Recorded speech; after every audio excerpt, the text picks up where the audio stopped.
I honestly got nothing for this intro except that I feel uneasy and I don't like it. I don't like it. Take notes, mainstream horror films, because sometimes the newbies can teach you a few things.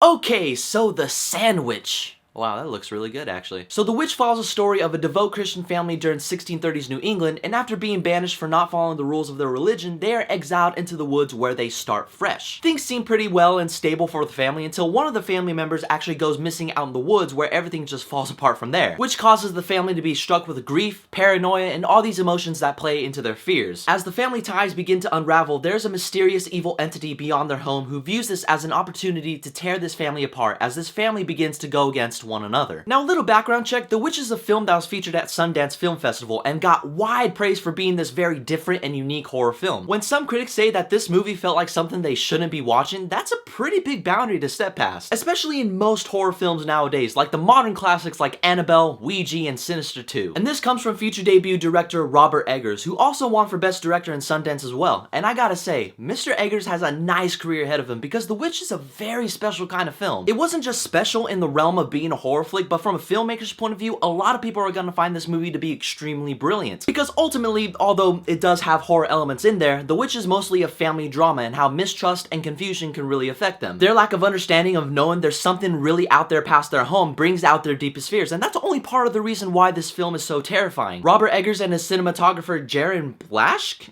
hopefully I said that correctly, sorry to the film buffs if I didn't, they captured an extremely creepy atmosphere using wide-angle shots of the setting and slow camera movements to really help build the tension and the horror element to it, making me say that this is an incredibly gorgeous looking movie. And that's part of what the movie is. From start to finish, it is an eyegasm, and I gotta say, it's one of the best shot horror films I have ever seen in just ever. On a technical standpoint, The Witch absolutely excels in, and I see that whoever's going into filmmaking, this is going to inspire you by a lot. Since The Witch also hired actors that a lot of people, including myself, have never even heard of, the acting all across the board was flat out great. I've only heard of one of the actors out of all of them, and that's Ralph Ineson, who plays the father, and his performance was so good that he is my favorite male performance of the year so far. I've heard of him from Game of Thrones and Guardians of the Galaxy, and he was the feature actor who plays the Ravager that you see way in the back. You guys see that?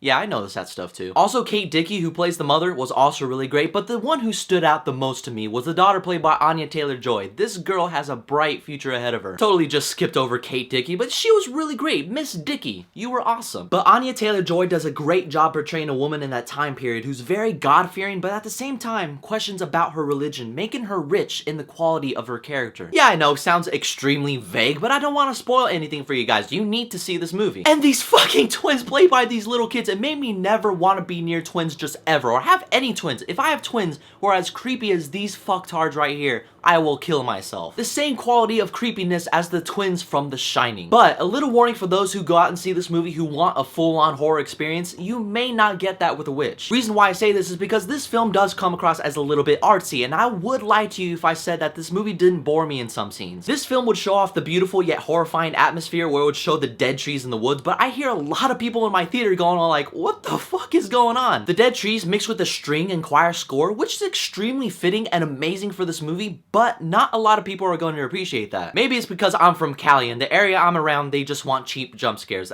I don't know. Because in the end, The Witch is one of the best shot horror films I have ever seen, with amazing acting, score, and all-around environment. Has very interesting themes involving trust, family, and religion that's very refreshing for the horror genre. But due to its artsy approach, I feel like not a lot of people are going to appreciate that, but for me, I didn't mind the approach. I just wish it had more in the horror aspect that would have made some scenes a little bit less boring for me. Not like I didn't understand it or anything, I just wish that this movie would have offered more, that's all. But all around, this film is definitely worth checking out because I say if you want to see The Sandwich, I give it 8.5 12-inch subs out of 10. Which is the same thing of me saying that it's definitely worth checking out at the full admission. And how this makes sense, I don't really know, really. Anyway, guys, I want to know what your thoughts are about The Witch and what is the most gorgeous looking horror film that you have seen. Whatever it is, leave it down below. And as always, you can follow me on Twitter, Facebook, Instagram, and all that social media shit down below. Keep in contact with me. Don't forget to hit that subscribe button. And as always, may the force be with you. All this sandwich talk got me hungry, so.